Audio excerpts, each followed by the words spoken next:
आकाशवाणी मध्य प्रदेश से प्रस्तुत हैं प्रादेशिक समाचार।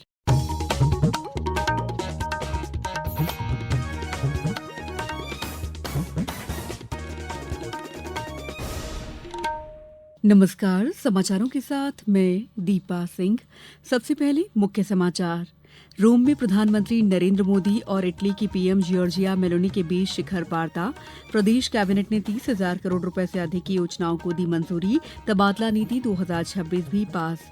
राज्यपाल मंगूभाई पटेल ने बैतूल के भीमपुर में लॉन्च किया अत्याधुनिक गजेल मशीन। 10 मिनट में होगी सिकल सेल की जांच। और कुछ ही देर में ईडन गार्डन्स में आमने सामने होंगे कोलकाता नाइट राइडर्स और मुंबई इंडियंस। अब समाचार विस्तार से। प्रधानमंत्री नरेंद्र मोदी ने आज रोम में इटली की पीएम जॉर्जिया मेलोनी के साथ प्रतिनिधिमंडल स्तर की बातचीत की। दोनों नेताओं ने संयुक्त बयान में भारत इटली संबंधों को विशेष रणनीतिक साझेदारी के स्तर तक ले जाने की घोषणा की।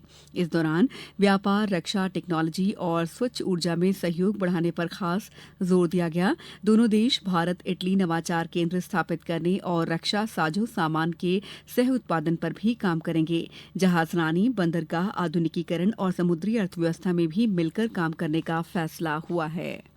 इटली विश्व में डिजाइन और प्रिसीजन के लिए जाना जाता है। भारत की पहचान स्केल, टैलेंट और एफोर्डेबल इनोवेशन के पावर हाउस की है। इसलिए हम design and develop in India and Italy and deliver for the world के सिद्धांत पर आगे बढ़ेंगे। फैशन से लेकर फिनटेक तक, लेदर से लेकर लॉजिस्टिक तक, मोबिलिटी से लेकर मैन्युफैक्चरिंग तक, हर क्षेत्र में हम अपनी ताकतों को जोड़कर पूरी मानवता की भलाई के लिए काम करेंगे। मुख्यमंत्री डॉ मोहन यादव की अध्यक्षता में आज हुई कैबिनेट बैठक में 30,055 करोड़ रुपए की वित्तीय स्वीकृतियां दी गईं। बुजुर्गों, विधवाओं और दिव्यांगों की पेंशन के लिए 15,184 करोड़ और किसानों की फसल बीमा योजना के लिए 11,608 करोड़ रुपए मंजूर किए गए। कैबिनेट बैठक के संबंध में जानकारी देते हुए एमएसएमई मंत्री चैतन्य कश्यप ने मीडिया को बताया। आज करीब 30,000 करोड़ के निरंतरता के कार्य, जिसमें प्रधानमंत्री फसल बीमा योजना और वृद्ध जनों के कल्याणी, महिलाओं, दिव्यांग जनों की पेंशन योजना और महिला बाल सुरक्षा की कई योजनाएं, लोक सेवा गारंटी अधिनियम, श्रमिक कल्याण अधिनियम, अटल बिहारी सुशासन नीति एवं विश्लेषण संस्थान की निरंतरता के सारे प्रस्तावों को स्वीकृति दी गई। सिवनी की बंडोल और देवास की नेमावर समूह जल प्रदाय योजना का रिवाइज एस्टीमेट जो आया था, इसको आज स्वीकृति दी गई। कैबिनेट बैठक में तबादला नीति 2026 को भी मंजूरी मिल गई है। इस नीति के तहत 1 जून से 15 जून के बीच तबादले किए जा सकेंगे। तृतीय और चतुर्थ श्रेणी कर्मचारियों के तबादले प्रभारी मंत्री की मंजूरी से होंगे, जबकि प्रथम श्रेणी अधिकारियों के लिए मुख्यमंत्री की स्वीकृति जरूरी रहेगी।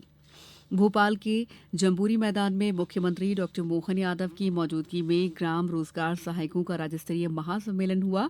महासम्मेलन में प्रदेश भर से हजारों रोजगार सहायक अपनी मांगों को लेकर एकजुट हुए। सहायक लंबे समय से नियमितीकरण और वेतन वृद्धि की मांग कर रहे हैं। मुख्यमंत्री ने मातृत्व, पितृत्व और ऐच्छिक अवकाश देने के साथ सेवा की आयु सीमा 62 साल करने और निर्दोष साबित होने पर नौकरी वापस देने की घोषणा की। इसके अलावा उन्होंने एमएसपी पर गेहूं खरीदी की तारीख बढ़ाने का भी ऐलान किया। हमने रोजगार सहायकों की आयु भी बढ़ाई, 62 साल। ऐसे में माता बहनें भी जो आपके रोजगार सहायक है, उनके जीवन में भी प्रसूति अवकाश, मातृत्व अवकाश, ऐच्छिक अवकाश, पुरुष ग्राम रोजगार सहायक को भी 15 दिन का पिता बनने का भी अवकाश। कोई कारण से आपराधिक प्रकरण भी बन जाए किसी रोजगार सहायक पे और वो निर्दोष सिद्ध हो तो पुनः सर्विस में लेने की गारंटी भी हमारी सरकार के माध्यम से हम देने की घोषणा कर रहे हैं। राज्यपाल मंगूभाई पटेल ने आज बैतूल के भीमपुर में सिकल सेल एनीमिया उन्मूलन मिशन कार्यक्रम में अत्याधुनिक जांच मशीन गजेल का शुभारंभ किया। ये मशीन सामुदायिक स्वास्थ्य केंद्र भीमपुर में लगाई जाएगी, जहां सिकल सेल और थैलेसीमिया की जांच महज 10 मिनट में हो सकेगी। भोपाल में ट्विशा शर्मा की मौत के मामले में आज उनके परिजनों ने मुख्यमंत्री डॉ मोहन यादव से मुलाकात की। मुख्यमंत्री ने पीड़ित परिवार को भरोसा दिलाया है कि राज्य सरकार इस मामले में परिवार की पूरी मदद करेगी। वहीं दूसरी तरफ फरार पति समर्थ के खिलाफ पुलिस ने लुकआउट नोटिस जारी कर दिया है और एसआईटी हर एंगल से जांच कर रही है। इसके अलावा इस मामले में राष्ट्रीय महिला आयोग ने स्वतः संज्ञान लेते हुए प्रदेश सरकार से 7 दिन में जवाब मांगा है। समाचारों में वक्त है ब्रेक का।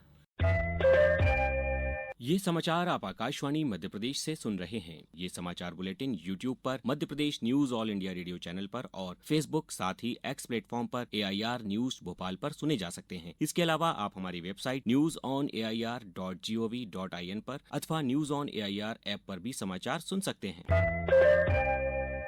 ब्रेक के बाद समाचारों में आपका एक बार फिर स्वागत है। संघ प्रमुख डॉक्टर मोहन भागवत आज कड़ी सुरक्षा घेरे के बीच शहडोल पहुंचे। वे 3 दिन के प्रवास पर रहेंगे। यहां सरस्वती स्कूल में 18 मई से 8 जून तक चल रहे कार्यकर्ता विकास वर्ग में 4 प्रांतों के 383 स्वयंसेवक प्रशिक्षण ले रहे हैं। इस वर्ग में बौद्धिक सत्र, शारीरिक प्रशिक्षण और संगठनात्मक गतिविधियां शामिल हैं। डॉक्टर भागवत अपने प्रवास के दौरान राष्ट्र निर्माण, सामाजिक समरसता और सांस्कृतिक मूल्यों जैसे विषयों पर स्वयंसेवकों का मार्गदर्शन करेंगे।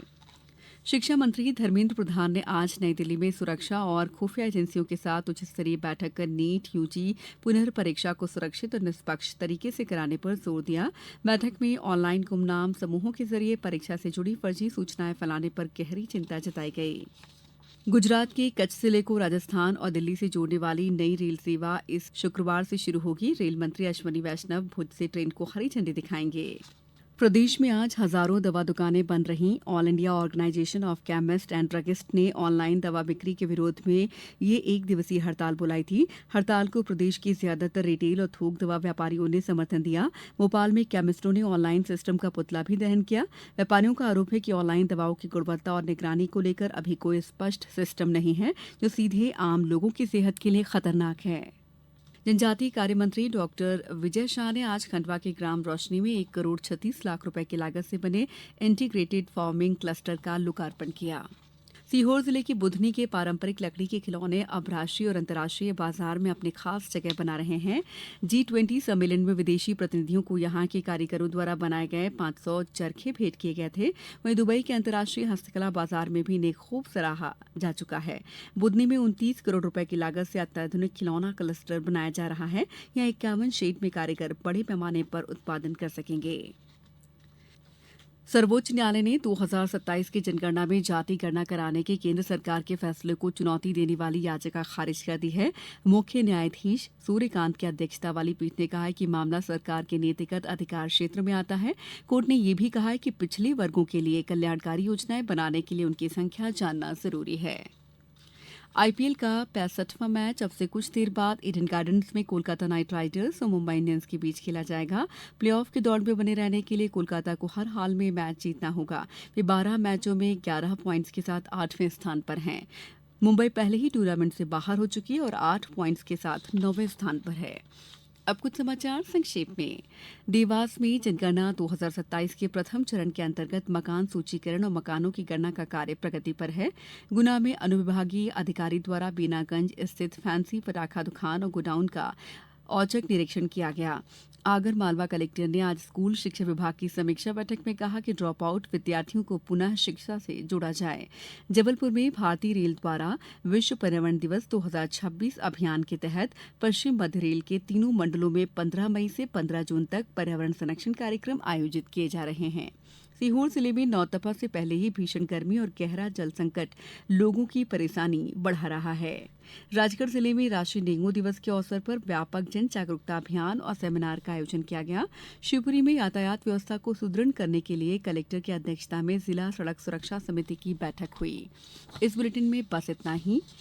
अगला बुलेटिन कल सुबह 7:10 पर। नमस्कार।